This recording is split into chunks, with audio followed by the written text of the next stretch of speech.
Sterling, if you're unmute. Okay, I've got you unmuted, Sterling, and you've got the show. All right. So hello, everybody. Thank you, Dan, for inviting me in here.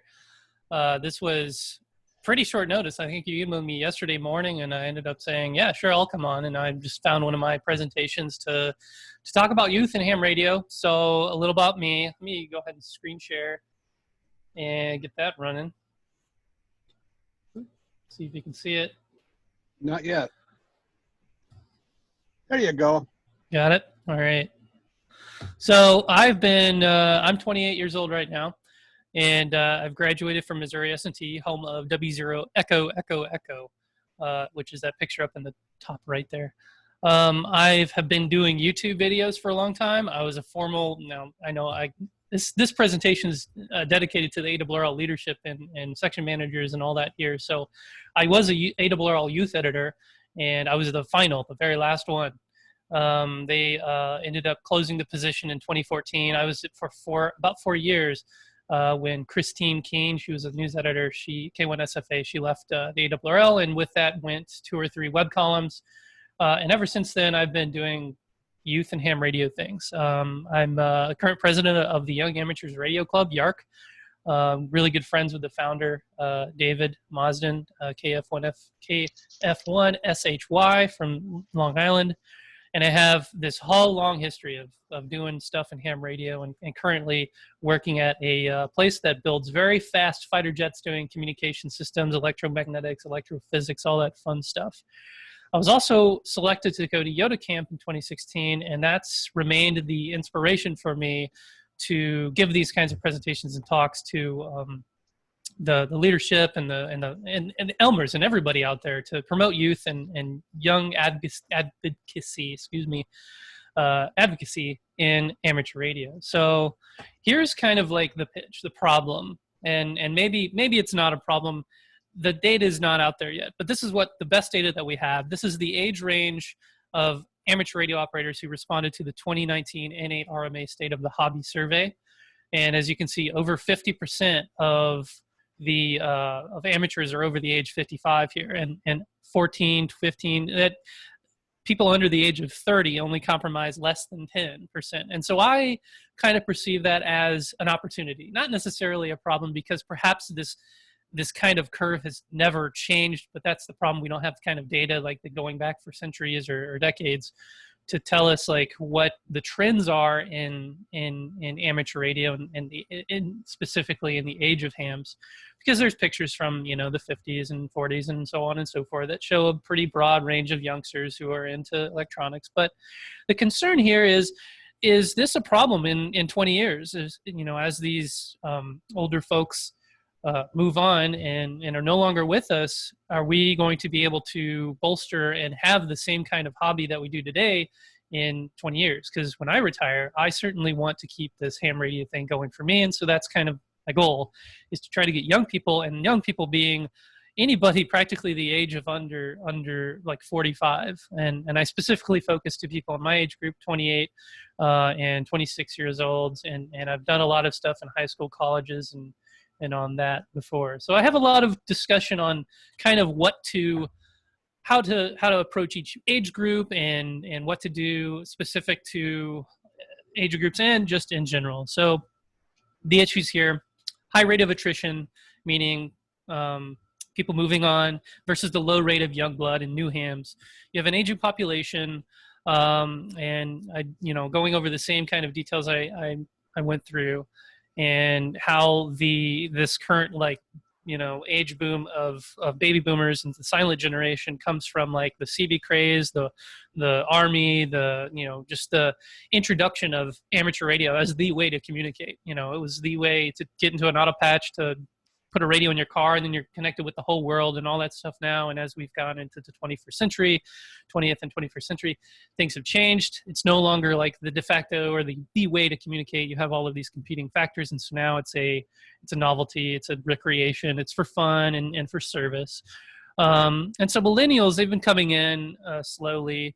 and Gen X. I even forgot to put on Gen X here, but I think Gen X and dads and moms are one of the key focus areas. So I meant to put that here. But millennials and their parents are usually hams. Even despite the internet and cell phones, there are young people with technical interests and excitements and inspirations that come from radio or from a technical perspective. And when they get a word of amateur radio, then they just, grab onto it. And that's how I got into it. I was into CB radio a little bit. And then, through the grapevine, I heard about ham radio and the story has been written since then. So, and then Gen Z, like the newcomers, the people who are now coming of age, they're born and raised on the internet. So how do we even compete with that? How do we keep relevant? Well, fortunately, this focuses on kind of contesting or gamification, but there is a myriad of ways. And kind of my perspective in this whole thing is to gamify and to incentivize ham radio, as well as go down into the bottom parts of the lower levels, like local radio clubs and individuals, Elmers, etc., to facilitate an emotional bond engagement, keep thoughtful Elmering, in mind, and keep following up. We do buddy systems at the SLSRC, St. Louis Suburban Radio Club, where you're attached or you're buddied up with somebody when you get a license. So they'll send you an email every few weeks asking how you're doing. And that has gone a long way into keeping people interested, because obviously one of the huge problems is people get their license and they don't do anything with it because they have either no Elmer or no motivation or don't know where to find any of the information or resources out there. So, but at the top level, the ARRL and IRU, those kinds of organizations are specifically focused or especially capable of marketing and gamification and continuing development and injecting money and funds, and just like they do already. But I have much bigger ideas, right? Gamification comes from the idea of Brooke Allen, N2BA. He had this really interesting article called Game Design for Amateur Radio Contesters, which basically, think of it at competing against video games and even just scrolling. The dopamine hit you get on every little like and post and whatever. You can find those things in ham radio. And arguably ham radio is a better use of time than all the other things, am I right? So the emotional connection is really important. Bewilderment, fascination, and applicability equals captivation. And that's like the secret sauce to like getting anybody involved or interested in anything. And as Brooke Allen says, it's just magic. Ham radio is magic. And Brooke himself is a Wall Street trader, a retiree from Wall Street. So why would he be into ham radio? Well, he just got into it. He thought it was magic and he thought it was a lot of fun. So, and I have links in this presentation. So yeah, everyone will get a copy of this and be able to click on anything that's, yellow down here, and it'll bring you to the interviews and sources that I get all this information from. Any questions so far? All right. Yes, what it means gamification? I was just getting into that. Gamification is basically the idea of staying in this flow channel or basically getting this hit of dopamine or adrenaline or excitement or happiness from doing something that's challenging. And amateur radio is obviously challenging. And one of the easiest ways to think of this is, when you're contesting, you work a DX station, that's a little bit of a endorphin hit in your mind. And I think of this as almost like in brain chemistry because of, just the way how it works. And this applies to gaming, to video gaming, but also to things like work and play and things like that. When you're working, you're in flow, which is this channel of focus, which basically constantly feeds this like dopamine cycle in your head of pleasure, of happiness, I don't know, it's kind of complicated to talk about, basically incentivize internally, to intrinsically incentivize doing anything. And amateur radio is a perfect example because you work a station, it's a DX station, you get a multiplier, you're dinging the bell, you're excited, and you go on to the next one, and you focus for a while. And staying in that flow state is the idea behind gamification. If you're able to keep in that flow, keep people in that flow, then you've done a good thing. And to keep people in that flow, you have to make contesting available to everyone, or let me put it this way, make ham radio available to everyone in various ways.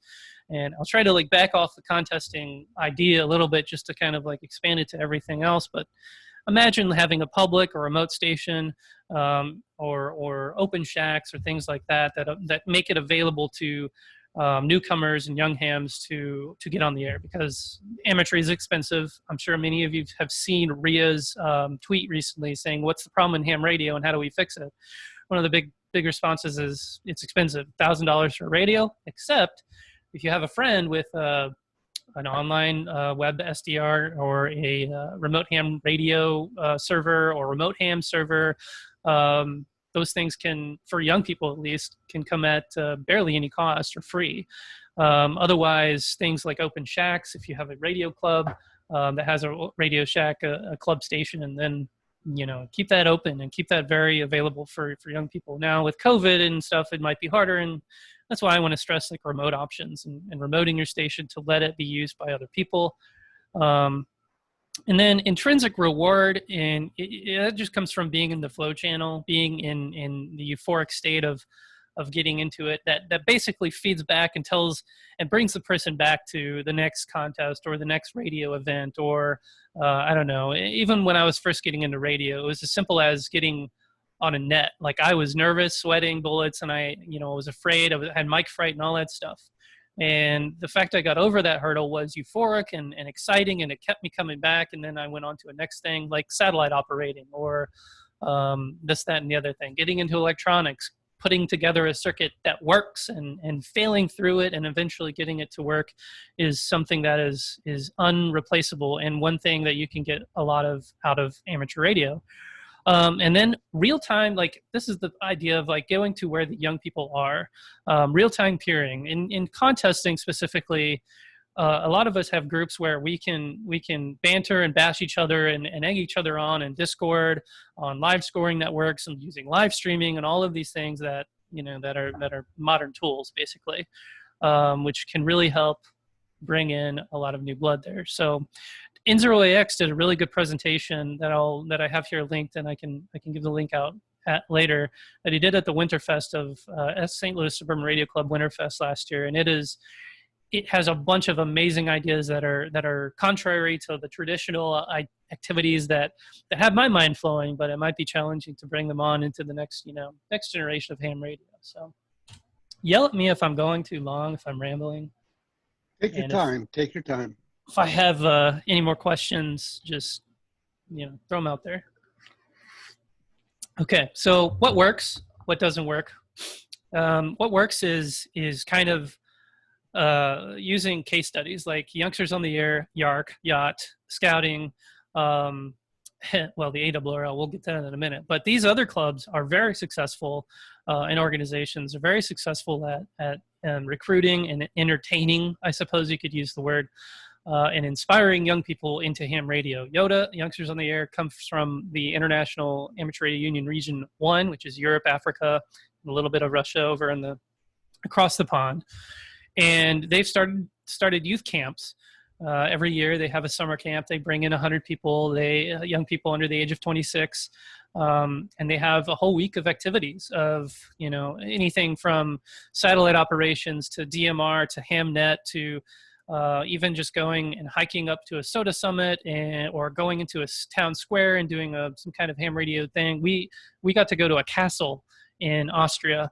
We all brought a handheld radio, and we had a FM Sprint in the courtyard of the castle, and everyone else is there is like, what are these people doing? And we had 100 people just all over the place. You can imagine the intermodulation distortion, the products, because you had 50 or 60 handheld radios all in this like probably no more than 2-acre area up on the top of a mountain at a castle, all trying to make conversations with each other, only using like 4 or 5 or 6 frequencies in the 2-meter band. That was really fun. I have to say, it simulated contesting, but everyone was in the same place, and it was a sprint style. So every time you made a QSO, you change frequency, you go to the next one, and you give up the frequency to your QSO there. So lots of activities, and that is what I've been trying to bring to the Americas, North and South America, using it with Youth on the Air. Now that's the Americanized version, the North, South, and I guess IRU Region 2 version of YOTA, and we're still getting our feet off the ground. We were going to have a camp in 2020, but it was canceled due to COVID. So 2021 in Cincinnati at the Voice of America Museum, we're having a camp, and I'll talk about that a little more later. And then I'll rep the Young Amateurs Radio Club. That is WY4RC, Yark.World. They are a Discord-only server, a Discord-only organization. In other words, the entirety of the operation of that radio club happens on Discord, which is a chat program I mentioned earlier.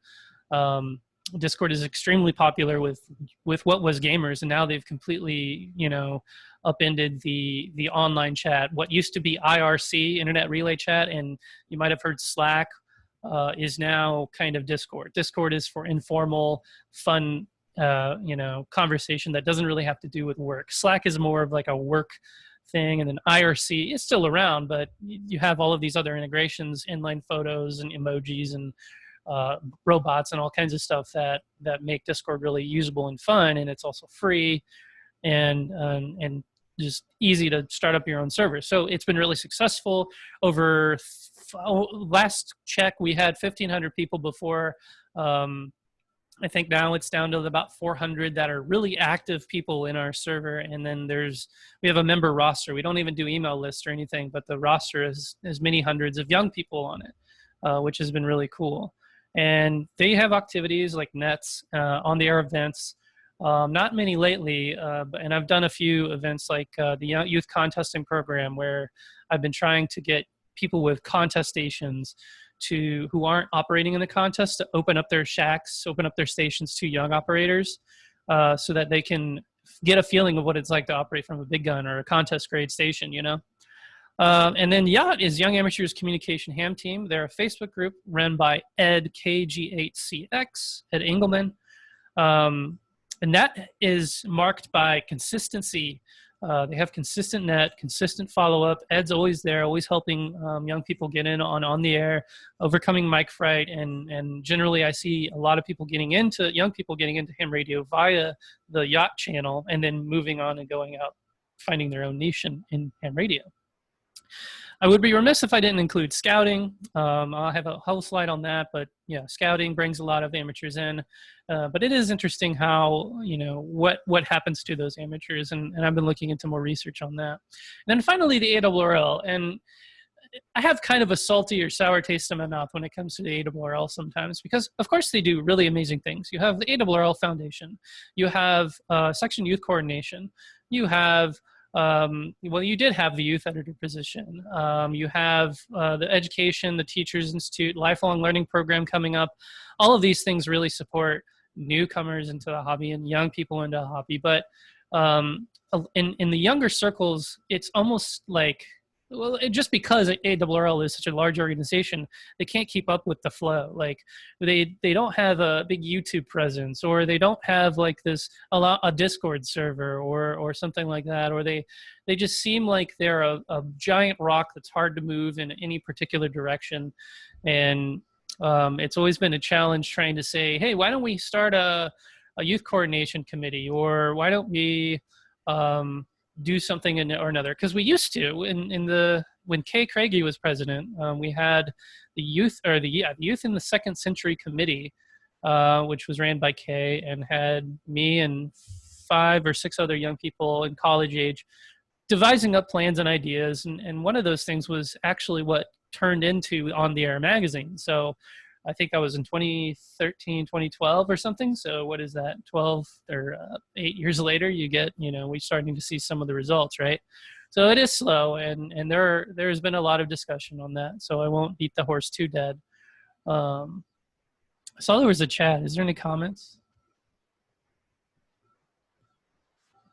What is the explanation for the elimination of the ARRL youth editor position? I mentioned that earlier. So what happened was K1SFA was the news editor, Christine Keene. She ended up leaving the ARRL in 2014 for reasons I don't know. And because of the work burden, they had to shift and shuffle things around, and they had to remove some of the lowest performing panels, and one of them was mine. The other was the amateur, and then there was another one that was can't really remember, but one of the ones that stayed was like surfing, which is the propagation panel. And I think they just had to pick the lowest hanging fruit to remove from, although I argue it wasn't a very hard job. Like I was a very good writer, and so was Ross Hoffman, who wrote the Amateur. And so there was very minimal editing, but there is a process to get those things up and on the air, up on the ARRL web. And on my website, N0SSC.com, I have all of my back history there, so you can go read them, and they still have them up. It's just kind of hard to get to. So hopefully that answers the question. I have been trying to get the article position back, but it's been trying is the word. So in general, youth go where the youth are is kind of what I'm saying. Young people, they get a hint of ham radio and they search out more information, and they end up congregating in these areas. Basically everything that starts with Y. Now, what doesn't work, and these are some things that we hear a lot, digital modes and computers. Those will get kids on the air, no problem, right? Well, kind of, but no, not really. It's a matter of informing and educating them about it. Of course, those are good things to put a foundation on, I guess. But it's not just a one snap solution to let's get kids on FT8 and they'll be hams for life. No, it won't work like that. You have to like I mentioned earlier, there's an emotional connection. There's these other complicated things, and how young people are, dealing with competing interests and in general like that. Pasting flyers for field day in your area schools. Yes. Well, okay. But what is field day? Like, even if it says ham radio, like maybe that'll get a few people in, but not, what does that mean? Like, to the general public, and field day is a really good example. It's one of the reasons that sunk the hook in my ham radio career is going to field day. But I did this in high school. The next year I did the same thing. I put field day posters. I repped it. We had a little radio club in high school, but nobody came. Nobody was interested. And I'm wondering why. It's just because I think people already had their niche. They in high school, by the time you're there, you already have sports, you have activities, you have other things, girls, fumes, gas, girls, and I don't know, alcohol? I forget what the other fume is that draws attention away from that age. And then most of all, forgetting freshly licensed new hams, just letting them get their license and then just going, all right, good luck, have fun. One of the things I really stress is to the VECs out there and the VEs is like, you have a job to give a license and to proctor a license, but also couldn't it be your job to make sure that ham is facilitated or cultured, or I guess incubated, to make sure like they're enjoying the hobby and they know they have all the resources and they have everything they need to like succeed and have a good time, right? So that's just a few things that doesn't work. And now I'll go into like some of the specifics. And what do we got on time? 31 minutes so far. You're doing fine. Okay. I have, let's see here, just a handful more slides, and I'll kind of blow through them. So pre-high school, this is middle school and elementary school, and it's kind of technically challenging to create interest in kids these age. Some do, but most don't. You require a lot of Elmering, mentoring, facilitation, but this is a good time to like bring in amateur radio into science activities like ballooning, learning Morse code, using it, encryption, and you can teach a lot with Morse code, and in terms of like create a cipher that you send in Morse code and then decipher it, but you have to know Morse code, and that might come in, the kid might be reminded later that Morse code is a thing or whatever. It's just, might facilitate those secret messages between peers at school, if we ever go back to school, right? And then other science connections like Doppler shift, atmospheric science, waves, wave theory, that sort of stuff. And I mentioned ballooning as well. You can get any age into ballooning. And then scouting, of course. Scouting, getting your radio merit badge, which is really easy to do. And speaking of which, scouting is, like I said, extremely active and successful with amateur radio. And every jamboree on the air, you get like probably 1 million people exposed to it, and they all get the radio merit badge. But one thing that is interesting about it is a lot of those scouters, I won't call them like badge hunters or farmers, but they will just go and seek out a number of badges and then call it done, and they won't go back to it. And so I don't blame them, because they're on a mission to collect them all and become an Eagle Scout or whatever. I more blame like the mentors and Elmers and people in the amateur radio community that aren't facilitating a growing interest in ham radio in general for everyone else, and these included. So there is merit in it. There's a lot of merit, because scouts will who get into ham radio will probably stay in ham radio. They'll probably come when they're a dad, their life is settled down, they've got disposable income, they're working full-time, etc. Then they'll have time to like buy radios and get on the air and do that stuff. At least you've planted the seed, and that's something that's important too. So high school is, like I mentioned, hard because you have competing interests, but there are, within some of those interests, there are ways to eke in a little bit of ham radio, like using it as a tool, like in FIRST Robotics. One of the things we try to do is to get some of the networking experts or the computer engineers to use radio to wirelessly communicate to the robots. And we'll go through a variety of systems like Wi-Fi or APRS or some other packet, or even like DTMF commands on a HT to get a robot to do various things. That teaches a lot, and that might sink in interest. And then competitive ham radio, this is a good time to like find those who have a competitive drive and start contesting teams, do orienteering, radio sport, and do other things that are related to like contesting and radio sport. And then again, ballooning. I can't hate ballooning because it works for all ages, and you always put an APRS tracker on it, and you can learn a lot about direction finding and APRS network and all of that system, and plus it's a huge thing for like the PR event.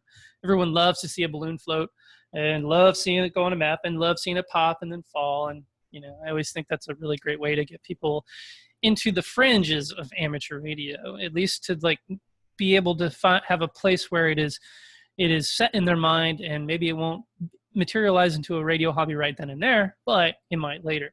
So, and then college, and I forgot to mention ARRL with the Collegiate Amateur Radio Initiative. That's another thing, and I'll talk about that. Huge potential here because fresh minds going into college. There's rivalry, collegiate rivalries, and a lot of double E's and computer science, computer engineering. There's a lot of relevance. Amateur radio has a lot of relevance there. It's easy to network in terms of like people-to-people networking, and it has a ton of career implications. The whole reason why I'm gainfully employed is because of ham radio. I put it on my resume, and that's the reason why I got to work at the Very Large Array Radio Observatory, and that's the reason why I work at Boeing now, because I was touted as the ham, and so now I'm working as a radio electronics, electrophysics nerd guy type of person. So, and then the Collegiate Amateur Radio Initiative, that started back in probably 2009, 2010, almost before I went to college, from the Salmi brothers, Bruce and Brent and Bryce Salmi, who were at the Rochester Polytechnic Institute, I think, K2GXT. I forget if it's Worcester or Rochester or Rensselaer. I'm losing my mind a bit, but they ended up going to SpaceX, and now they're doing crazy, amazing things. And they created the collegiatearc.com or .org forum. Once they graduated, they kind of like lost interest in doing that, and me and Sam Rose converted it into a Facebook page. And then fast forward a little bit, Tom, NY2RF is the CEO. He's really into like collegiate organizations, and then a grant appears, and then they come in and they start this carry initiative. They take over. They become admins of the Facebook page. And then, create a lot of documentation, a lot of like giveaways, get items. And then now you have Tony and Andy Maluzzi practically running the show there. So, and that's been really beneficial for colleges. I haven't heard much of it since then, but I'll admit I haven't been following. I've been doing so many other things. I have this tendency to like spark an idea and then move on to the next thing because somebody else has taken over the actual operation of it, which is always good.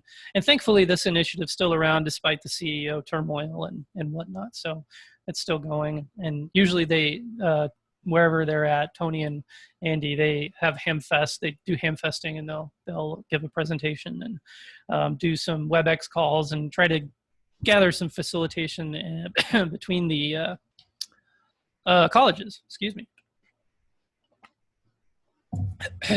Talking too much.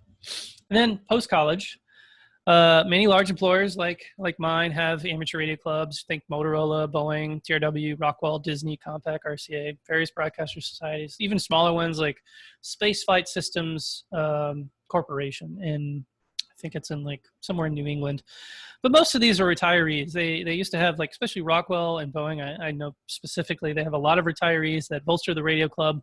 And it's a challenge for us to get new blood, even though like you have a core of like double E's in one place. Like, it should be easy, but then again, you have people who have competing interests with like families and stuff.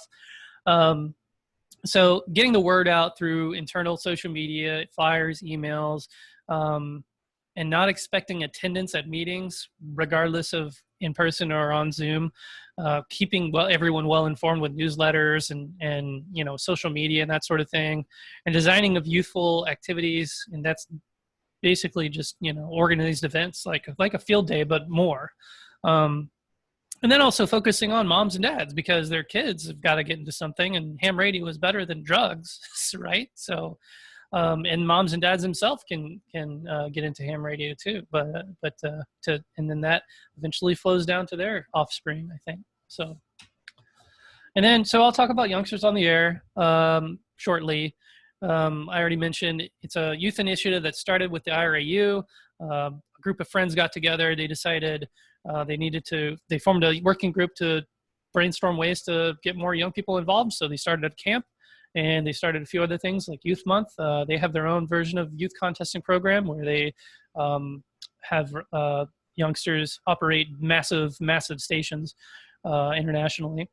And they have special events, and right now they're having an online event. And then that brings in Youth on the Air, Yoda in Region 2, and that's led by Neil Rapp, who just got married, so congratulations. Joycelyn Bra and Sam Rose and myself, forgot to put me, which are proposing a summer camp for 2021 at the Voice of America Museum with all kinds of activities that aren't just ham radio. Kings Island Amusement Park, for example, but we're bringing HTs to Kings Island. All of these ICOM, I think ID 51 or ID 31, donated by ICOM. All of the kids will have one, and they'll do scavenger hunts and sprints and contests from the amusement park, which is, we had to do a lot to get Kings Island to let us do that. So hopefully COVID goes away, and by 2021, summer of next year, we can do this. And then we're also trying to facilitate the continued experience, like not just this camp, but also like Discord chats, and we have all the social media. Neil does such a great job at like putting out the word in social media. We'll have a booth as well in the QSO Today Expo, which is coming in August. All of Yoda will be represented there, so make sure you get a visit on that. If you haven't heard about that, I think ARRL put something out. It's free attendance and all that, so we'll be there, and it'll be cool. So I'm almost done. Interesting youth, be passionate, be patient, think about the emotional connection, think about, for what's in it for them and what's in their shoes. Like, be like, what am I trying to say? Play as if you're in their shoes.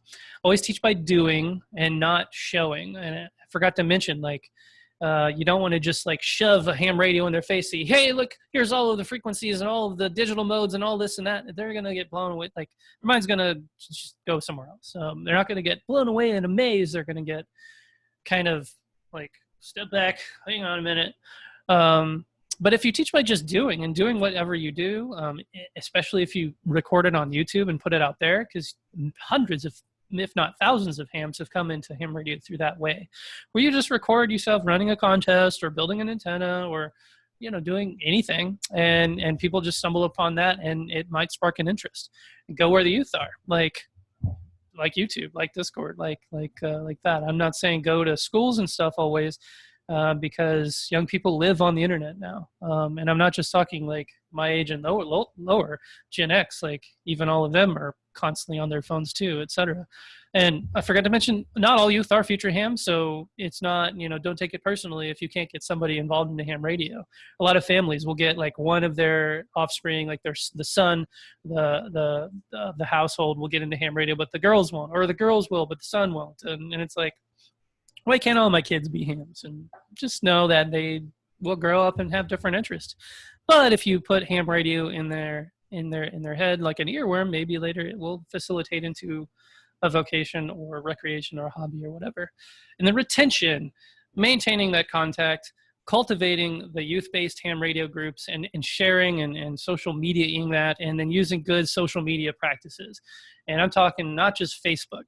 I'm talking like real-time chats. I'm talking Instagram, TikTok, Snapchat. I would really like to see almost like a collaborated system, like where Awrl or some larger organization in ham radio will have like a central account that all of us can like feed into, to show our best interests and our coolest activities. So you can see all this stuff in a central place. That would be really cool, I think. And that's just one idea. So that's it. Thank you for listening. I'm sorry if I talk too fast or, blew your minds off, but you can find this more and more at my website, N0SSC.com. Okay. I'll take a big drink. Yeah, well, thank you very much, Sterling. I appreciate you coming on board with this. At such a close notice. I'm going to lower your screen if I can find the magic. There I already did it for you. All right, thank you. Thank you. And if everybody would just raise your hands, and I don't mean on the screen, using on the bottom of your participants thing, there's a place there to raise a hand. If you raise your hand, we'll grab you and you can ask questions here. We're going to keep the time period slow, 3 minutes max, so everybody gets a chance here. Okay, Ken, take it away. WR7D in Idaho.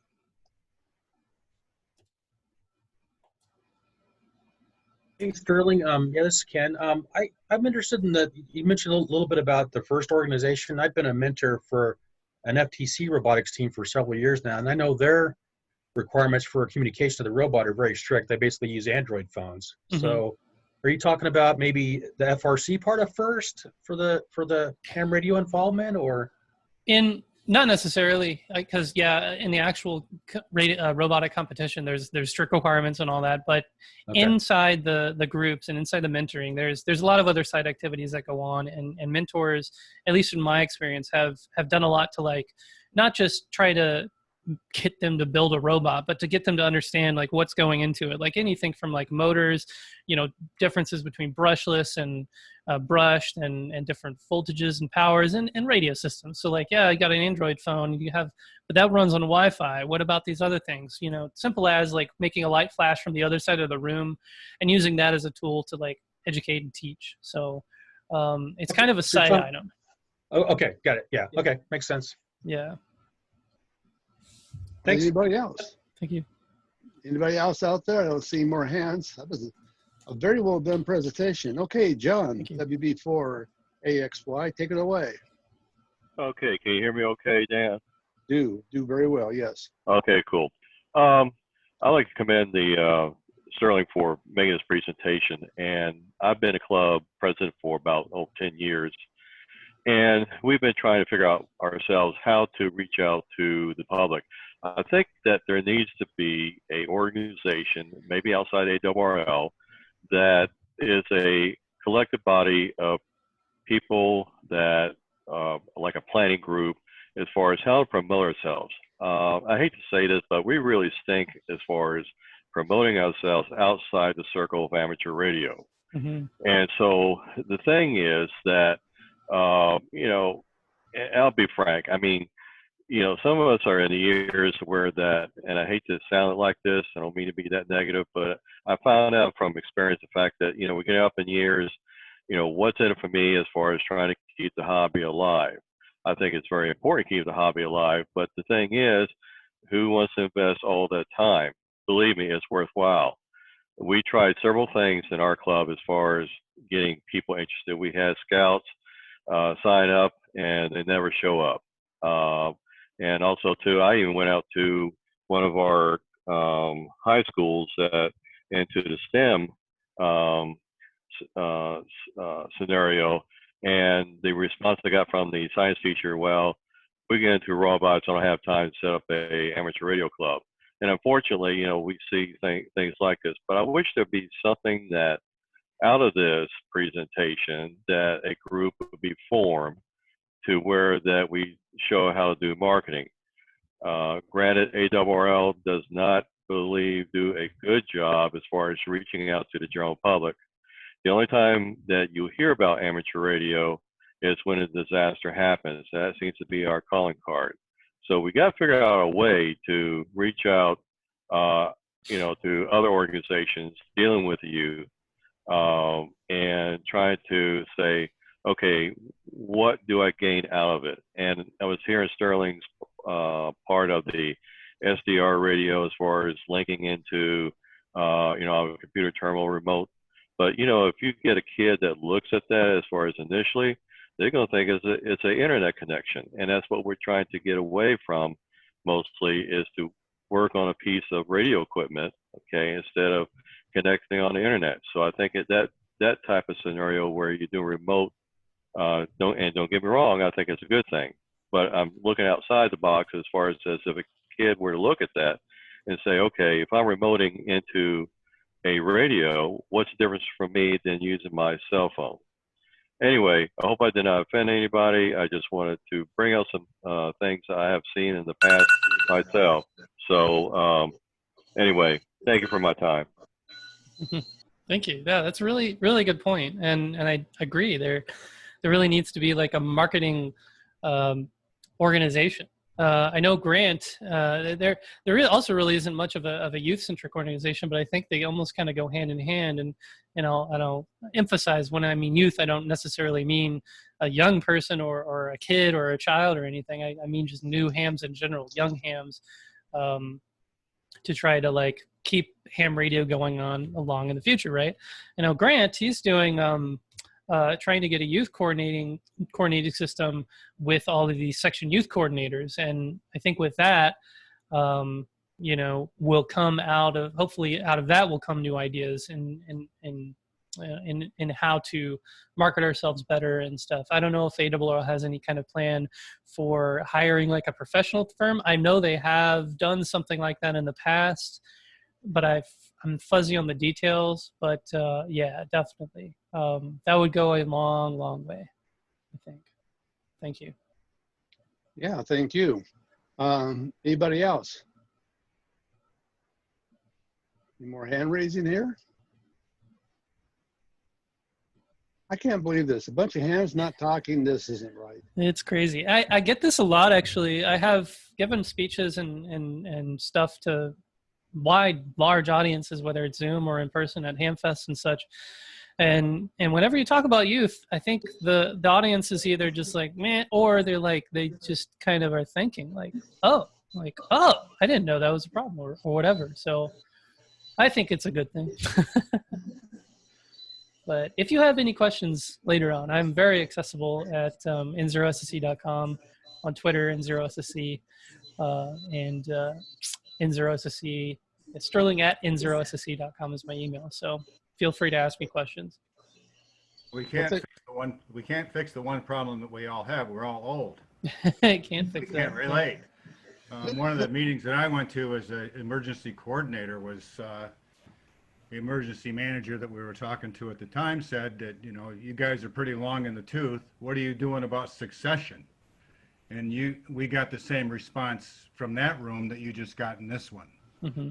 So it's I think part of that issue is we need younger members that can relate to those people that you're trying to reach. So yeah, it's like a catch-22. For what it's worth. Mm-hmm, that makes sense. And I will say one of the interesting challenges for college radio clubs is that they have the constant 4-year overturn. And it's a huge challenge getting people in. And sometimes you just get lucky, sometimes you don't. When I was at Triple E at Missouri S&T, or University of Missouri Awrl, you used to call, I went in, and if we didn't show up in you know, 2 months later, they would have shut down the shack and, you know, given up all of the funds because the club was inactive for years. And then we came in and, you know, started it back up again. A lot of colleges go through that, and I kind of see that a lot of you and a lot of people out there, as you're aging, you might not think that you're able to relate, or you just like don't have any ideas, throw up your hands and go, well, I don't know what they're into. But that's why I give these presentations to you guys, because I'm trying to inspire you mentors and Elmers to do things that put you outside of your comfort zone, say make a YouTube video, or you know, whenever there's something that comes around that might engage a new ham or a young ham, to think about like opening your shack up or something like that, or sharing these kinds of thoughts with your radio clubs, because you know everyone has a part in the continuation of our hobby if you're an amateur radio operator, I think. All right, great. Thank you. Diana, go ahead. Good evening, Diana AI6DF, the Los Angeles section manager. Hello, Oscar. Oscar was in my orientation class. Good to see you again. My section is a very unique one. As you know, we're just one county, but it's a big county with 10.3 million people. It also turns out that many of these people are perhaps from cultures different from all of us. And that is what I see as the biggest challenge in my section, is reaching out beyond the traditional demographic and socioeconomic or demographic groups that ham radio is traditionally relied upon.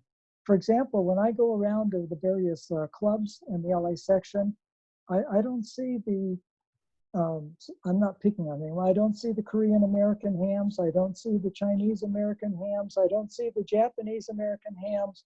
I see very few Hispanic members at these meetings. The bottom line, and I've told this to our division director, Dick Norton, that many of these other groups that are playing a vibrant role in our economy here, and they have a lot of students, a lot of young people, but they are outside the orbit of ham radio and Awrl. And I think that is one of the biggest challenges we face here in maintaining growth in amateur radio. One avenue I have seen being very successful here is if a ham club can mentor a ham radio club at a high school, but not just any high school. The Associated Radio Amateurs of Long Beach, a longtime club here, identified 2 STEM-oriented high schools in the city of Long Beach. These schools have only the brightest kids. They've pulled out the brightest kids in Long Beach to go to these schools so they're not influenced by gang members or other problems. And I've spoken at these ham clubs, and these kids are highly motivated. They have phenomenal robotics labs and other programs at these schools. And the ham clubs have like 20, 25 students. But the secret is to also get their teacher or a faculty member there to be a ham. And that helps provide the continuity. But I think, as was mentioned earlier, with all these youth, they're going to keep rotating out from one academic program or step in life. And we won't have them forever in our own little world, but they're going to move somewhere else.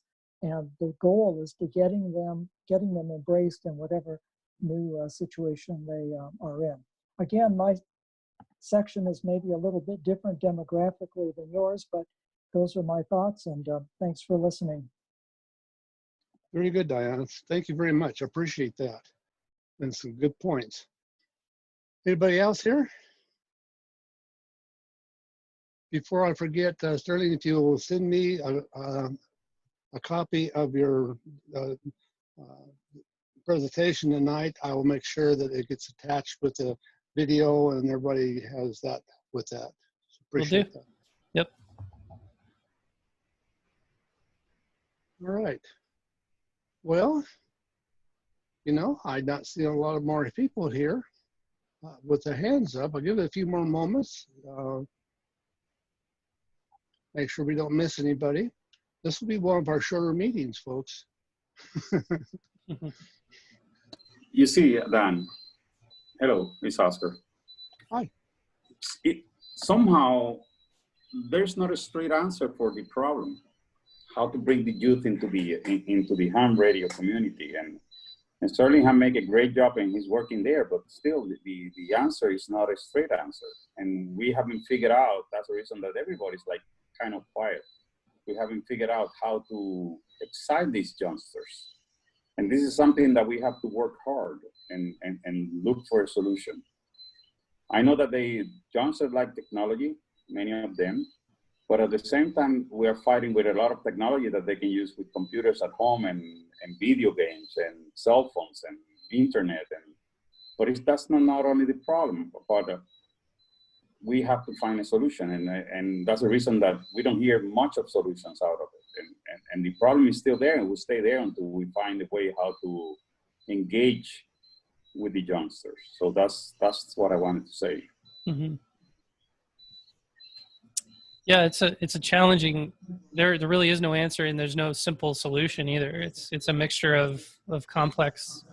You have marketing, you have the bottom level like Elmering and mentorship, teachers, and all of that stuff, scouting and retention, and it's a huge scope problem. And at least I'm trying to do what I can with like bringing in the modern technology and using things that integrate with computers. One of my blogs, I mentioned like the future of ham radio might be machine to machine. Like it won't necessarily be people to people, but a machine might automatically talk to another machine via amateur radio, engineered by a ham to do some experiment for something, perhaps a science experiment. And that's like thinking way down in the future. But then things like today, like WebSDR and remote radio systems and things you can access on your phone are just simple ways to like, keep in your mind as something that you can share. But the kind of the mass influx is idea of like, what can we do to just captivate a new generation of hams is like, yeah, no one has a really good answer for that. And I don't either. So. Okay. Kelly, do you have something to say there? Yes, I actually just wanted to comment and say thank you again, Sterling, for a very full presentation. You have lots of great ideas, lots of information. One of the things that I decided to do here with our area was create somewhat of a form letter to reach out to the newly licensed hams, giving them some information about the local area. So as they're passing their exam, if I'm there as the VE, I can hand them this letter and then follow up with them in an email also that gives them information about the clubs, gives them information about the repeaters, gives them information about ways that they may be able to contribute back into the ham community. And I think that is something that's been missed that you touched upon, is that people take their exam and then they disappear. And I had that experience. I took my exam and was like, okay, now what? And it was kind of crickets. Nobody, made an effort to say, hey, come to a club meeting or, check this out or check that out. I think everybody is under the assumption that when somebody takes their exam, that they know what to do next. They know how to get on the air, that they know, what repeaters are available, or they may not even know necessarily anything about their own community. They may be interested in it for one reason and not know all these other things that are going on in their community. So I think that's a big way to get new hams to get a little more involved or to stay involved longer, is to let them know what's out there. If they just take their exam and get their ticket and disappear, then they're gone. They may not come back for the general. They may not come back for the extra. And it's a perfect opportunity to try and get them before they disappear for good. Yeah. Good points. Good points. Ray, you got something to say there? Yeah, and Sterling, thank you for that presentation again. That it's there's a lot of good information there. And Kelly, I actually identified the same exact issue that you have, and I've actually developed a Newham guide that I'm hoping to get to give out to the Newhams once they get their license, which would contain all that information. The letter sounds like a good idea as well. But the one challenge that I have found, we could have all the great ideas in the world, and there are a vast variety of great ideas, but it's also finding committed people to participate and stick with it to make these things work. I mean, part of my challenge has been just trying to find people that are willing to help out on a club level. Some of them are either too busy, which is understandable. Some of them have been around for, forever, and they're, lack of a better word, burnt out. And of course, you don't get the influx of new people. And of course, what's the one thing that you don't want to do is that you don't want to take the new person and give them a rapid dose of burnout, because you're trying to get them to do so much to get the hobby rolling again. I've got a couple of clubs that are really struggling right now because nobody wants to be involved in anything, and the outreach is just not there. It's definitely a challenge, and I'm still trying to get a grasp on that concept at this time. Thanks. Sterling, there's a couple there to follow up on if you like. Yeah. So regarding the challenge of getting stuff done, I'm guilty for offloading. I do this thing where I think of an idea, I roll with it, I get the grassroots started, and then when I see it's got momentum and inertia, I kind of like going on to the next thing. One of the examples is the remote testing initiative, like online testing. I was not the founder or the originator or anything, but I realized there was a bunch of different, like all over like Twitter and on email reflectors and on Facebook groups, people like saying something needs to be done. And so I put out some videos, I put out some blogs, and I monitored these groups, and I started seeing some like just kind of coalescing together. And I made an effort to like make sure they were communicating, and so they could all work on the same project, which was trying to get more remote testing out available while COVID was striking. And then we had a guy, Sam Hewlett, come in, who ended up getting his license, but he was friends with the CEO of Basecamp, which is like a place to do work and organize documents and thoughts and processes and such. Got us a license to do that, and everyone came together, got a lot done, and now you have Richard Bateman with the ham study sessions, and there's tons of sessions. But once I wrote a bunch of process documents and thought about ways how people will cheat and stuff and mitigate those, I took a back step and then went on to another thing. Yoda is another example. I was lucky to have Neil Rapp, WV9BPG, on a Ham Nation or a Ham Talk Live episode, say, do you need somebody to help? And I'm like, oh yeah. And he volunteered right there. And so to answer that question, it's really just magic. People just come out of the woodwork, and they're really good, a lot better at me to keep that consistency and ball rolling without getting too burnt out. And I've been working on those, task management skills, but I always just have so many ideas, and I'm bouncing back and forth between so many different things. And I think a lot of us are too, as technical people. It is definitely a huge challenge, especially even down to like your local radio club. And then Barry says, what are the one or two things we could take an action for your presentation in a message to me? And he said, and I think one of them is share this kind of message, get the word out, like, yay, verily there's a need or initiative or desire to get more people into it. Here's the problem, and now we can start to like find solutions. You saw Ria's text or Twitter today, what's the problem in ham radio? And hundreds of people are flooding her, and there's discussions all over the internet. It bubbles up like wildfire. You just started getting these conversations going all over the place.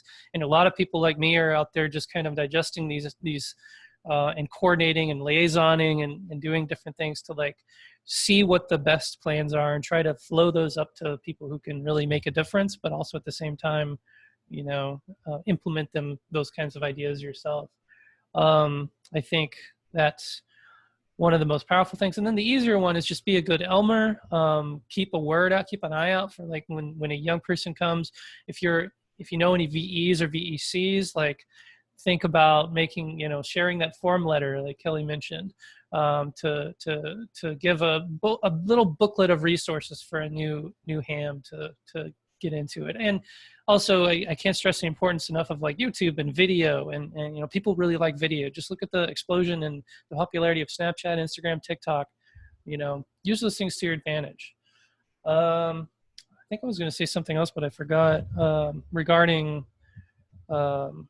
I think I already mentioned about like college, how it's hard to like go through the cycle and find, keep up the initiative and the drive and finding people who, to do stuff.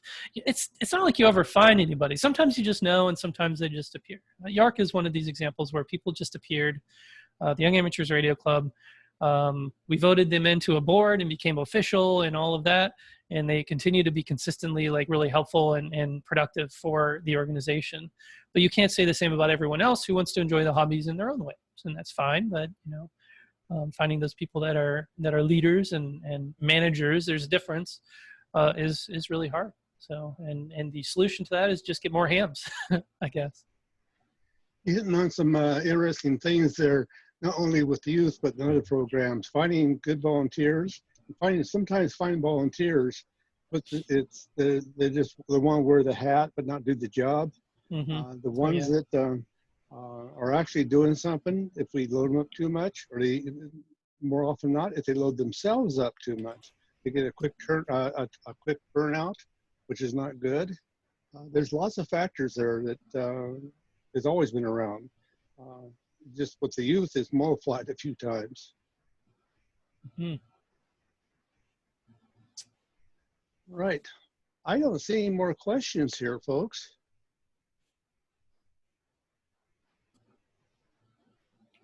Okay, we've been at now for a little over an hour by a couple of minutes. If there's no more questions, we can wrap this up. Okay, we've got some stuff going on in chat. Amateur Radio meets STEM and Pandemic Challenge virtual classroom. That's very cool.